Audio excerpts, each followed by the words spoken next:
Okay, story time. We're going back to 2019. That's when I first had the idea to make this video. So as you can see, it's been in the planning for quite a while. Back in 2019, I've made some videos already about music visualizers, most notably the Atari Video Music, and I decided it would be nice to feature the built-in visualizer that's in the Nuon DVD players. Now, if you're unfamiliar with Nuon DVD players, I'll explain more as we go along, but basically DVD players with enhanced capabilities, capable of playing games as well as other advanced abilities over your normal DVD player, one of which was the built-in music visualizer that was created by Jeff Minter, which was a later revision of the version of the music visualizer that was in the Atari Jaguar. That was VLM1, VLM2 is in the Nuon DVD players, and you'll be able to play music into that and you'll get things whizzing around on the screen, and you can interact with it as well as long as you have the right kind of machine. So I went looking for the right kind of machine and I imported one of these. This is a used Nuon machine from the US, and this is, I think, a Samsung DVD-N501, I think. We'll find out as we go along. It's still wrapped up. The reason for that is once it arrived back in 2019, I thought, since I've got a new one now, I might as well also get the only game on it that's really worth playing. Again, made by Jeff Minter, Tempest 3000. And I went looking for that and put eBay searches in. It took quite a while for one to come up for sale. Numerous ones were advertised at ridiculous prices. I'm talking $1,000 at one point. Someone was advertising one of these at. I think the same person ended up reducing it to $750. I don't know if they ever sold it, but it kept reappearing in my saved searches. Anyway, eventually I managed to get hold of one at a much more reasonable price. I say reasonable, still perhaps the most expensive game I've ever bought. Still sealed in its packaging. So that's Tempest 3000. So now I've got the machine and the game I want to play on it, but then I thought, well, hold on, you need a controller to play the game. Whilst you could do it with the remote control, it's not advisable. Better to have a game controller. There's a socket on this that you plug a wide games controller into. Unfortunately, it uses specific ones that only work with a new one, and again, very rare, hard to get hold of. So more eBay searches went on. So we've gone up to 2020 is when I got hold of the game, but it took another 2 years to get hold of the controller. It just didn't match at all on eBay searches for 2 years. A couple of them appeared but went for ridiculous prices, and then I managed to get hold of one and it got lost in the post, which was great, coming from the US. So I managed to order another one afterwards. I got the refund for the first one, and here it is. They're not great looking controllers, these, but you need one to be able to plug into the machine to be able to play the game. So now I have the controller, I've got the game, I've got the Nuon DVD player, and I got it out of storage, ready to make this video, and then realised, hold on a minute, there's no infrared remote control with this. How am I going to access the menus and things? So I then had to go find a compatible remote control. Now, the official Nuon ones, again, very rare, hard to get hold of, could not find one of those. But fortunately, Samsung made another DVD player that used the identical layout, if not the button legends were printed up with different things, but all the buttons are in the right positions. They might just do different things. So I got hold of this. So now I've got everything I need after 4 years to make this video. So I'm going to plug this in and hopefully it works. If not, this has been a colossal waste of time. So join me as I plug this into a telly and we'll see if we can get this thing to do some music visualization and then hopefully move on and play Tempest 3000. And I know there's a lot of people out there that don't like long intros, but it's all part of the story. And of course, the ability to skip forward and do things at different speed is all at the user's end rather than mine. So it takes as long as it takes at this end. But if you want to skip around, yeah, your prerogative. I can do what I want to do. Right, let's get on with it. Okay, so it's a Samsung DVD-N501. It was manufactured for the US market in August 2001. Because it's expecting US voltage, I'll be using it through a step-down power transformer. And because it was for the US market, it's a Region 1 DVD player. I've got plenty of Region 1 DVDs. I'm sure you could multi-region hack this if you wanted to, but it's not something I'm interested in right now. But as far as the video outputs go, we've got composite, S-video and component. I'll be using the latter to get the best quality signal out of this. Right, I've put some batteries in the remote, but before we go any further, let's just switch this thing on and see if it actually works. I'm hoping for an impressive boot up animation. I don't know if I'm going to get it, but let's have a look. Okay, let's turn on the power. I'm hoping for a standby light on here. Looks like we're going to have to keep hoping for that. What's going on here? I think my step down's dead. Let's get another one. Definitely got power coming through there. So let's plug it into this. Right, finally, standby lights on. I'm not going to turn it on just yet. Let's move the camera so we can look at the screen. Let's go. Nothing is happening. The machine on the front of it says load, but there's no video output. Now this might be because it's outputting in composite and you have to switch it into component in the menus. I'm hoping for that. So let's just connect up the composite output instead. Oh, come on. 4 years in the making and this is what we're stuck at. All it does is show that on the screen. And I can use the remote to turn it off and it will power down. And I can power it back on again. But all it'll do is go back to that same screen where it says load. And that is it. There's no video output at all. There's nothing happening whatsoever. It's just knackered. As usual with these things, there's nothing that looks immediately obvious as to something that's gone wrong. And there's nothing that looks unplugged. There's a socketed chip down here, and those sometimes have the potential for working their way loose, so we could perhaps take it out and wiggle it and put it back in again. These flat ribbon cables, unlikely to fall out on their own. I mean, unless somebody's pulling on them, they're not going to come loose. Yeah, the laser sled should be moving up and down on there when you turn it on. Nothing, complete silence. Okay, the section you're watching now is recorded about 3 months on from the bit you've just seen when I had the player open. Back then I spent another hour or so playing around with that, unplugging and plugging all the ribbon cables in, messing around with it. Got absolutely no life out of it whatsoever. It did nothing, so I had to call it quits on that video at that point. There was nothing to show the viewer, just a broken machine. So I thought, well, what I'll do, I'll put it all to one side. I've got everything together, put it in my storage locker, and thought maybe I'll return to this again in the future. Hopefully I might find someone that can repair the machine, or I might get a replacement. And I thought, well, maybe I should do a search on eBay, put a safe search in there for a Nuon player. There might be one come up for sale. But I had to try and refresh myself as to why it was I wanted the Samsung N501. There was a reason for it, and I couldn't remember what it was. It had been so long since I started this. So I went looking on the various Nuon resources online. There's quite a few, the best one being Nuon Dome. I'll put a link to these things in the video description, but that's a website all about the Nuon. It's got everything really you need to know about on there. And when I went on there, it turns out that someone had just come out with some adapters for N64 controllers to use them with the Nuon. So all that time I'd spent looking for one of those original controllers at a massive price, all I needed to do was buy one of these adapters, but that hadn't been there at the time I bought my controller. So a bit unlucky there, I think. Well, unlucky all round with this video so far.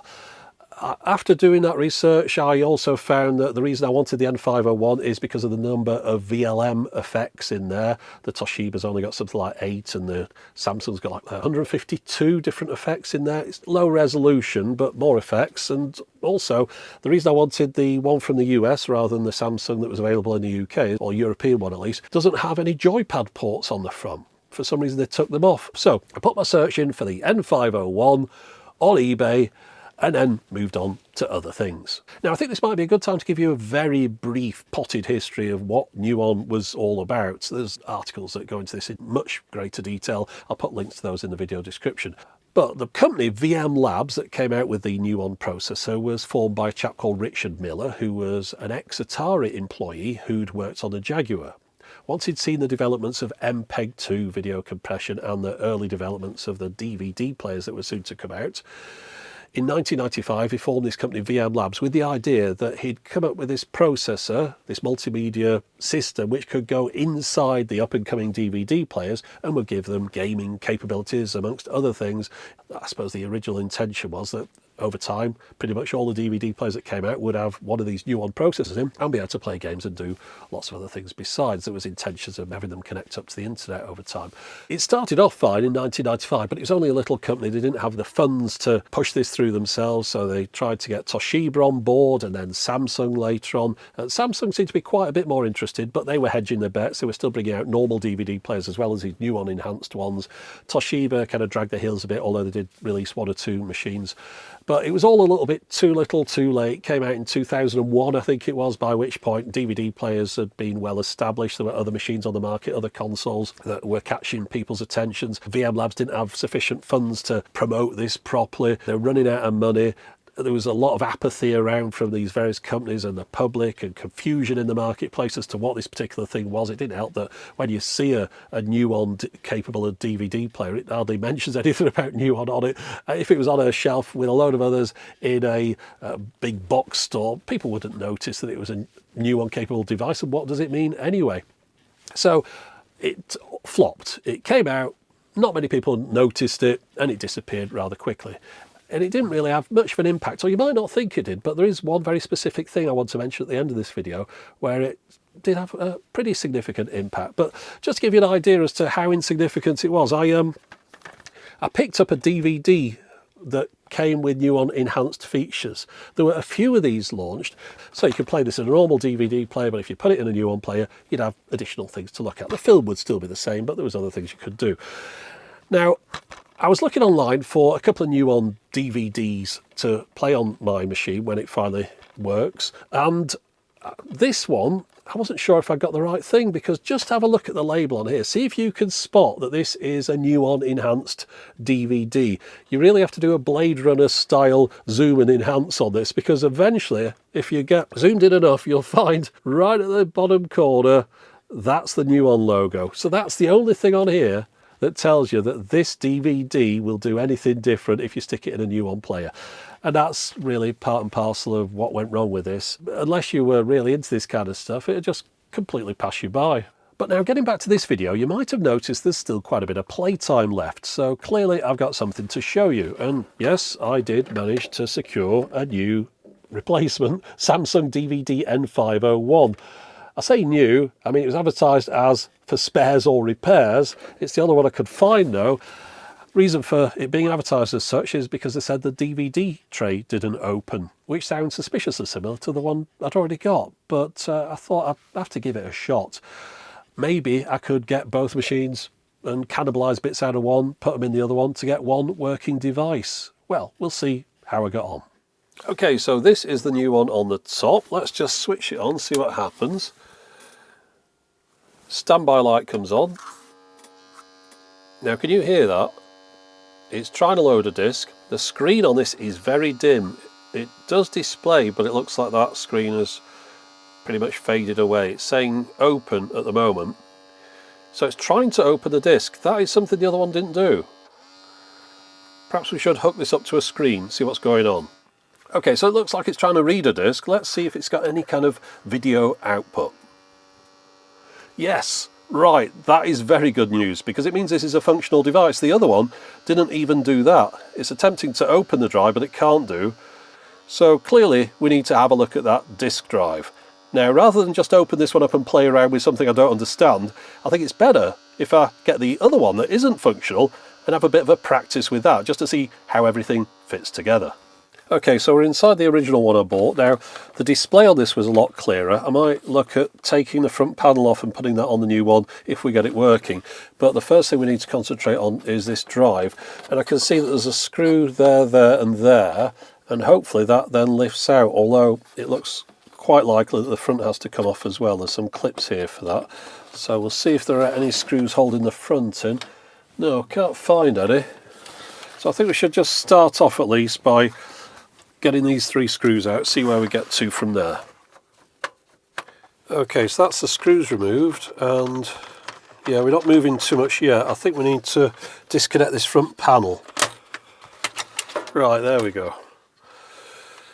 Okay, well, you can see that that whole front section comes away, but it is just a cover. The display is still in there, so it looks like I'm not going to be able to swap that out easily. We might just have to leave that in this one. But that's not what we're here for. We're trying to get to the bottom of this drive, so let's see what happens now. Okay, so on the right, that's the loading motor. In the centre, that's the one for the laser carriage. So it's this one that's not moving things around. Does it use a belt? Let's try and pull this out and have a look. Now, that's as far as I can move it. I need to figure out how this mechanism works. But if I just pull it to that front position, you can see inside there is a loading belt. So yeah, that's the issue with the other one that we need to figure out. So how do we get this open? Right, if I hold that piece of plastic in that position, we can slide it in and out. The trouble is we have to just pull it a little bit to start with to get to that, and then hold it in this position to the centre, and that enables me to slide it enough to get to the belt. So hopefully that's going to work with the other one as well. I don't know if I've just loosened this one up though, but that's the belt we need to replace. I'm going to see if I've got anything a similar size. Right, that one doesn't look bad. Let's see if it fits on here before we go messing around with the other one. Yeah, I think that would work. Alright, well, we've got our belt. We kind of know what we need to do, sort of. Let's open the other one up and see if I can get that belt into the other drive. Right, so things should be a lot simpler with this one. It looks like I don't need to take the front off. I don't need to take the chassis out of the drive. All I need to do is get into the top of this, pull the DVD tray out a little bit and get the belt on. So I'm glad I played around with that other one, because it tells me that I would have been doing a lot of things that weren't actually necessary. Right, so we need to just force this a little bit. There we go. And already I can see that there's no belt there at all on that one. Well, that's obviously not going to work, is it? It's not there and it's not sticky. It's just disappeared entirely. Let's see if we can get this one on. Bit of a tight squeeze, but I think we're on there, so let's just, yeah. See, look, this one isn't even catched and this one's fine. Right. Let's plug it in and see what happens. Turn it on. Open it up. Right, what's that display saying? I can't read. It says load. If we can get it to open, we'll be alright. Ah, look. Load. Yeah, now hopefully that laser's working. We'll plug it into the TV, see what's happening. I've got a Region 1 DVD here that I'm going to pop in once it opens up.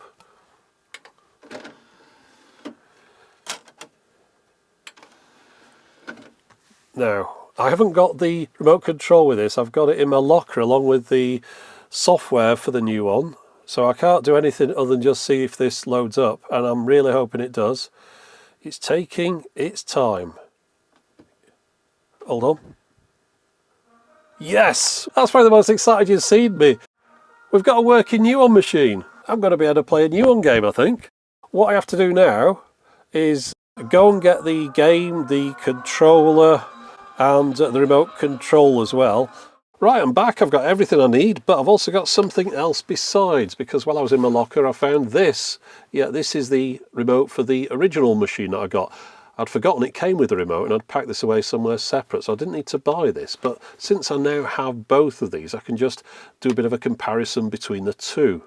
They've both got a zoom button, however on the Nuon remote it's printed in red to link it with this red minus and plus on either side. The enhanced zoom was promoted as one of the Nuon's key features. Now moving down further to this section, it just looks like we've got some relabeling for the same functions. For example, menu is disk menu, setup is menu, return is exit. Bottom right corner here, we've got a strobe button on the Nuon, which is an iReplay button on the DVD. Slow becomes a separate Nuon button, and mode becomes VLM for the virtual light machine. And I think that's where I want to start off. I'm going to put a CD into this machine and see what the virtual light machine actually looks like. Okay, so I've got a CDR here, burnt with some music from the YouTube audio library as an audio CD. This will test it in two ways, because I believe these things are a little bit finicky at reading some CDRs, so we'll be able to see if the laser's any good in this particular machine. If it can read this, it can read anything, basically. And secondly, we'll see if this activates the Nuon side of things and brings on the virtual light machine, because we've only seen it work as a DVD player so far. And yeah, something is happening. Yes, it's working. Okay, so pressing the VLM button brings this menu up, and then I can go through a variety of options. We're on manual at the moment, but if I was to press down, I can go through various different presets, and then within those, there's a number of options.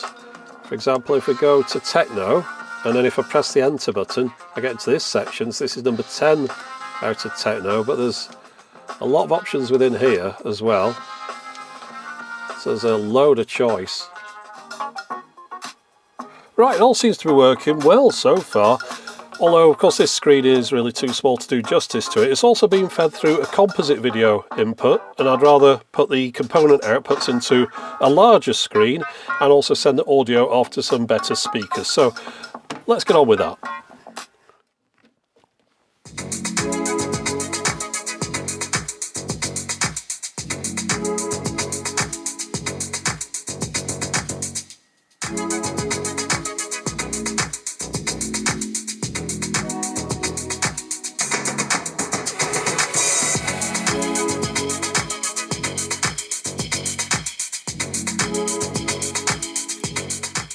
Okay, so just to recap where things got up to. It was all working just fine. I was playing around with the VLM. I was very impressed with the results of that. I thought it was very good for something of its time, very responsive. I was enjoying having a look at that, but I was playing it on this stretched out 21:9 monitor, so I thought I should really capture some footage of it at its proper aspect ratio. So I put the component outputs into a capture card in the computer, and I put a CD in there. I pressed play, and I started capturing it, and I went off for my lunch, left it cycling through the effects randomly. So I came back after perhaps 25 minutes or so. Everything was fine.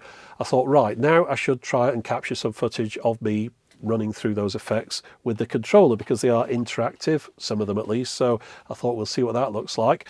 So I switched it off just to be on the safe side. I plugged the controller in the front, turned it back on again, and it didn't return. It got stuck in this mode, just like the first one, where it said load on the screen. The disc couldn't be ejected, and there was no video output. So exactly the same symptoms as the first one. So it looks like perhaps the same thing has failed in both machines. So at this point I could kibosh the video, but I thought, well, I've kind of nearly done what I wanted to do. I wanted to play VLM, I've done that, although I haven't managed to interact with it, but that's something I perhaps would have only done for a few minutes in the video. And then once I was sure that this controller was working with VLM, I was then going to go on and take the shrink wrap off my copy of Tempest 3000 and have a play around with that. Well, the shrink wrap's still on this, but it doesn't mean that I can't play a modern version of Tempest, because in the last few years, Tempest 4000 came out from the same people. An updated version in HD. So let's play a bit of Tempest 4000 instead.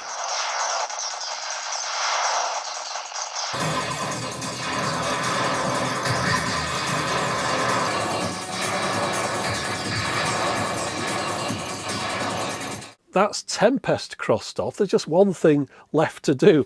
Now, this is the video that I recorded while the machine was working, while the Nuon was playing the VLM through its random play from that CD. So this is the last thing that came out of that Nuon, but I don't have to leave it there. This is VLM 2. VLM 1 was on the Atari Jaguar, and VLM 3, there was a version developed for the GameCube, but that never came out. I don't know how they would have got that to work, because it wouldn't play normal size CDs. I suppose you'd have to burn your own or something. But anyway, don't need to worry about VLM, because after VLM finished, this is like the last version, VLM 2, Nuon on the Xbox 360 came out. A development of VLM, another light synthesizer from the same people, and you know what, I never knew. I had an Xbox 360, I never put a CD in it, I never tried playing MP3s on it, I just played games on it. I didn't even know that there was a version of this in there. Should have read the instructions perhaps, but I've still got an Xbox 360 shoved away in a box somewhere. It's been there around about 10 years now, I think, because of course I replaced it with other consoles, but I tend to keep all my old consoles. I just need to go and dig it out and play Nuon, so that I've got the most recent version of VLM in this video as well. So let's get on with that. Now, I mentioned this Xbox 360 has been stored away for almost 10 years. That's because in 2013 the Xbox One came out, which I replaced this with underneath the TV, and even that one has been replaced more recently by an Xbox Series X. So I've got no idea if this thing works. It might all just go pop when I plug it in. Let's find out. I don't see any reason why it would, but based on my recent run of luck, I wouldn't be surprised. Right, well, the CD I was using is stuck inside the other machine, but I'm going to use a different one. We've got some of the same tunes on it. Let's see what it does.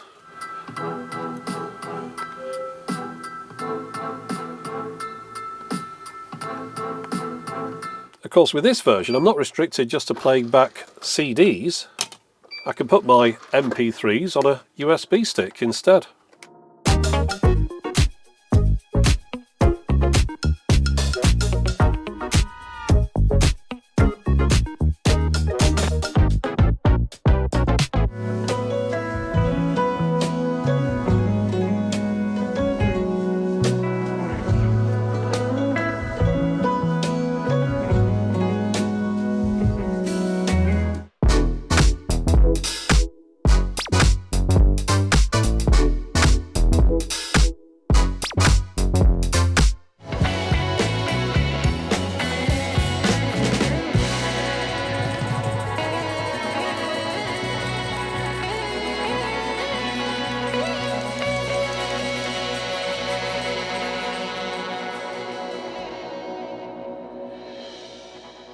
There are no on-screen instructions, but you can still find a comprehensive guide to using Nuon on the Llamasoft website, and it's a surprisingly deep and complicated piece of software. It starts off in random mode, but pressing the direction keys cycles through a grid of effects, and each of those effects can then be individually manipulated in numerous ways with up to 4 connected controllers. There's a lot to absorb here, so that's something that I'm going to be doing in my leisure, but even just letting it play in the most basic random mode like I've been doing in this video, it's still very impressive. Now, if you're a bit disappointed we didn't get to see Tempest 3000 in action or check out those Nuon enhanced DVD extras, well, trust me, you're not the only one. But like many things, it's all just a click or two away. In the video description, you'll find links to other YouTube videos that show these things and more besides, and you'll also find plenty of other videos on there if you search around. However, if you really want to read up on everything Nuon in more detail, then visit the Nuon Dome website. Right, that's it. Back to the old fella. All those years ago when I started on this, I thought, well, I'll just show the Nuon and I'll show its 2 best things, Tempest 3000 and VLM. Seemed simple. It took a long time to get to this point with failures along the way and a lot of expense. And I don't think any of it was ultimately really necessary, because in the process of making this, I'd already got a follow-up to VLM on my Xbox 360, which was shoved in a box somewhere. And Tempest 4000 came out while I was in the process of getting everything together. So not really worth doing in the end, but still, I think it's worth perhaps just talking about the Nuon. It's one of those things that you don't want to get lost to time, and it has had a surprising knock-on effect. I mentioned earlier on that there was something I wanted to say about its legacy, and while the Nuon came and went with barely a whisper, most people didn't notice, it has had an effect, I think, on the gaming landscape, which is still perhaps being felt today. Because the story goes, this was in an Ars Technica article, and they kind of buried this in there, which is perhaps the most interesting part to me. I'll put a link to the article in the video description. It's a good article, all about the development, its rise and fall. But the important bit that I want to tell you about is the fact that when it was being shopped around and demonstrated as this DVD player that was capable of playing games, Ken Kutaragi, who was in charge of PlayStation at Sony, was in the process of getting the PlayStation 2 to market. It was still in development, and he saw what Nuon was doing with Samsung and Toshiba, in that they developed a DVD player that could play games, and this got him a little bit concerned, because at the time his PlayStation 2 couldn't play DVDs. And he decreed that the PlayStation 2 from that point should have DVD playback capabilities, which annoyed the consumer electronics division of Sony, because they wanted to sell separate DVD players. But if you remember back to when the PlayStation 2 came out, one of the main reasons that a lot of people bought it earlier on was because it was a relatively cheap DVD player, and of course it was also a games console. Now, if you also remember that it was going up against the Sega Dreamcast at the time, and of course the PlayStation 2 could play DVDs and the Dreamcast couldn't. And again, if you were looking at both, you're effectively getting 2 for 1 in the PlayStation 2 as opposed to the Dreamcast, and the PlayStation 2 well outsold the Dreamcast, and ultimately Sega's Dreamcast was killed off along with any future Sega games consoles. So just think, if the new one hadn't been out, and Ken hadn't seen the DVD player and just brought out the PlayStation 2 without the ability to play DVDs, and it had gone up against the Dreamcast, it would have been more of a level playing field, and perhaps, I'm not saying the Dreamcast would have won, but it might have had enough sales to keep it going for a number of years. The same way now you've got 3 different consoles on the market. None of them has completely dominated the other 2. There's still enough sales from each of them to keep all 3 going. And therefore you get the next iteration. So there might have been a Dreamcast 2 or a Dreamcast 3. You might still have a Dreamcast under your TV now, if it hadn't been for the Nuon scaring Sony into sticking a DVD player in the PlayStation 2. Something to think about. It really is one of those sliding drawers moments. Yeah, I know it's sliding doors, but you know what I mean. Anyway, that's it for the moment. As always, thanks for watching.